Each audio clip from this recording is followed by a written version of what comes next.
Bob Marley once said, "Herb is the unification of mankind," and at DCN, we have had the opportunity of covering our journey in cannabis, connecting us with the startups, entrepreneurs, and the innovative companies in the cannabis industry. And we thank you for being a part of that journey. As this year comes to a close, let's take a trip back to the beginning. My journey began in 2013 when I had to have an emergency surgery and I was prescribed strong pharmaceuticals. Instead of helping, they constantly made me sick. My fiance suggested that I try medical cannabis, and with much hesitation, I decided to try it. And ever since then, I have not used prescription pills. A couple years later, I found myself frustrated. I couldn't find a network in the cannabis space that informed me of the topics that I was interested in, like latest tech news and entrepreneurship advice. And so I began doing more research and discussing this with my fellow cannabis entrepreneurs. Soon a name was chosen, a small team was built, and in July 2015, Direct Cannabis Network made its way into the cannabis industry.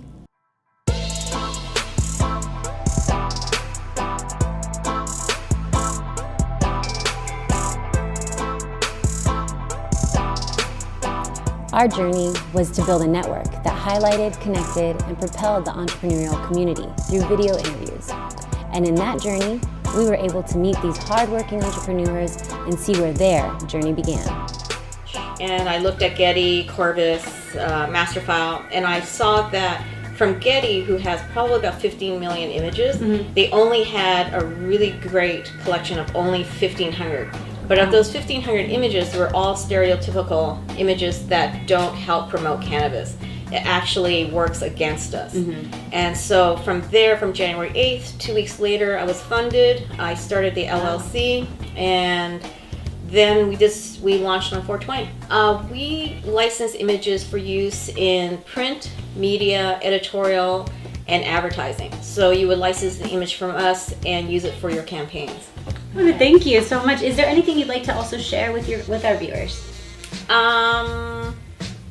Shoot photos, because what we need to do is to help destigmatize the community. You could see the evolution in our interviews as we went from a sit-down with Ophelia to a 4-course cannabis-infused meal. I am the Director of Food and Beverage with Elevation VIP Club. My career began kind of lately, although I've been cooking since the age of 8. But I graduated from the Cordon Bleu. I put myself through college cooking, but it wasn't until 2007 that I decided to go and delve into culinary arts. One thing you guys did notate is that you make your own oils as well. Oh yes. You make everything. We make everything. So we do all of our oils. We also do all of our butters.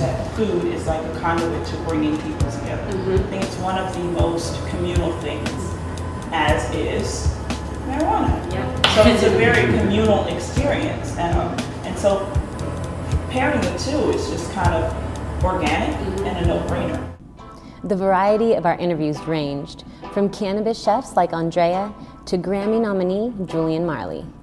Well, for everyone that knows now, my name is Julian Marley, music, I'm a Rastafarian, we deal with positive vibrations, we deal with nature, we deal with good things, I'm a musician. Juju Royal is my nickname from like almost birth, So, Juju Royal now obviously has come in contact with a company called Drop Leaf, which is making products and various, herbical, natural things, in my likeness, what I mean? So, yeah, that's what Juju Royal is about, it's me. I am a Rasta, so we've been smoking herb for spiritual reasons, because we already know herb is good for the mind, and everything is from the mind. Stress causes sickness in your body, cancer, everything kind of create from the mind. So you're drinking alcohol, it's not for the mind, it's for the blood, and it gives you a different thing. But you smoke the herb, it's for the mind. So, we can only see it, getting bigger and bigger because it's only right for man, We also sat down with a family who had the bravery of sharing their journey and reminded us of why this industry needs a voice in the first place. So my husband, their father, Randy, was diagnosed in April of 2010 with glioblastoma multiforme, which is basically an incurable intrinsic brain cancer, so it's in your brain. And it did come out of nowhere. We were skiing. I think all of us were really blindsided, which happens often. It was a long journey, which I guess is a good thing in some ways. He lived for 2 years and died in April of 2010. So about 6 months prior to his death, when you get that, nothing's working, you can call in hospice, now's the time. You get this knot in your stomach when you start realizing you have to deal with it. So luckily for me, both my sons moved on, and Tyler and Brendan left their lives and came here.